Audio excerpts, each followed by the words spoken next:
तो कहीं ना कहीं इस चीज पर गंभीरता पूर्वक और जिस प्रकार से शिक्षक का पेशा है और शिक्षक को जिस प्रकार से गंभीर होना चाहिए, उसी गंभीरता के साथ, उतनी ही संजीदगी के साथ इस मुद्दे पर हम लोगों को विचार करना चाहिए।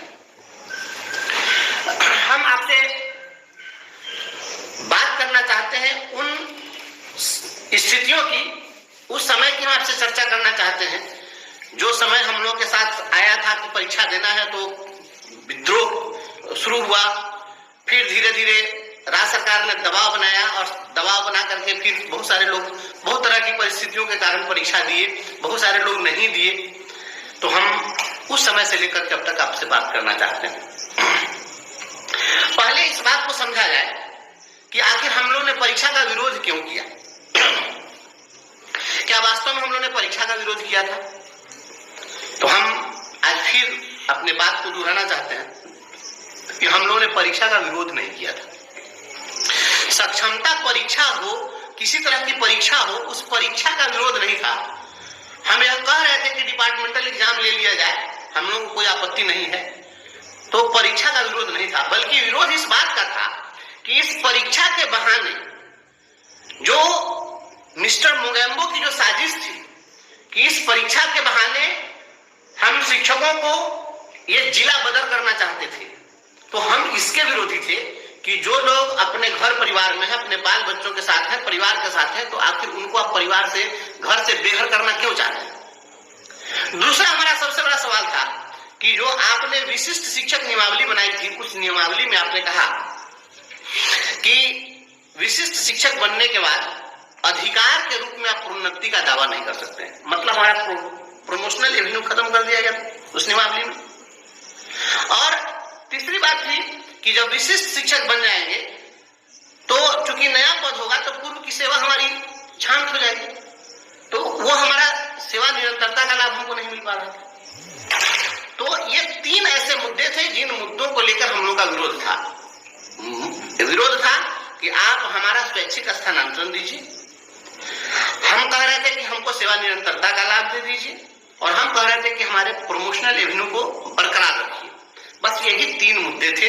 अगर ये तीन शर्तें सरकार अगर उस समय मान ली होती तो हम सभी लोग परीक्षा में शामिल होने के लिए तैयार थे। ऐसा नहीं था कि हम सीधे सीधे परीक्षा को नकार रहे थे। तो ये आपको मैं आज फिर इस बात को मैं दोहरा रहा हूं और मैं आपको बता दूं कि हमने राज्य सरकार से जो बात की है उसमें हमने माननीय मुख्यमंत्री को, माननीय मंत्री शिक्षा विभाग को और अपर मुख्य सचिव महोदय को हमने मांग पत्र 24 तारीख को ही, ये लगभग 12-13 दिन बीत गए हैं, हम इसको सार्वजनिक नहीं किए थे, क्योंकि हम इसको बहुत ज्यादा सार्वजनिक करके दिखाना हम नहीं चाह रहे थे।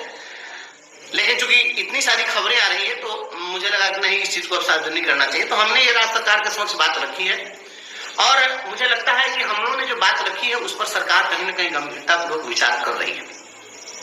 और इसमें हमने विषय में ही लिख दिया है कि सक्षमता परीक्षा उत्तीर्ण शिक्षकों को स्वैच्छिक स्थानांतरण, प्रोन्नति का पर्याप्त अवसर एवं पूर्व की सेवा के आधार पर वरीयता का लाभ प्रदान करने के संबंध में ये जो तीन हमारी मांगे थी, जो तीन शर्तें थी हम लोगों की, वो हमने अभी फिर से इसको दोहराया कि ये चीज आप दे दीजिए।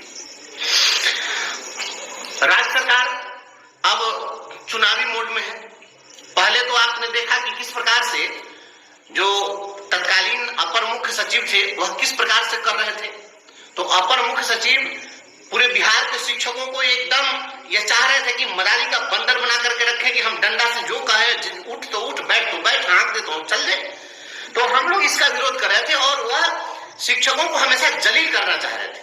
तो अगर जलील करने की नीति थी तो हमने इसका विरोध किया और आपके विरोध की बदौलत, आप साथियों के इस विश्वास की बदौलत हम लोगों ने जो बात उठाई, हमारी आवाज वहां तक पहुंची सरकार तक, और धीरे धीरे यह जनमानस में भी बात पहुंचने लगी कि ये नेक इरादे उनके नहीं थे।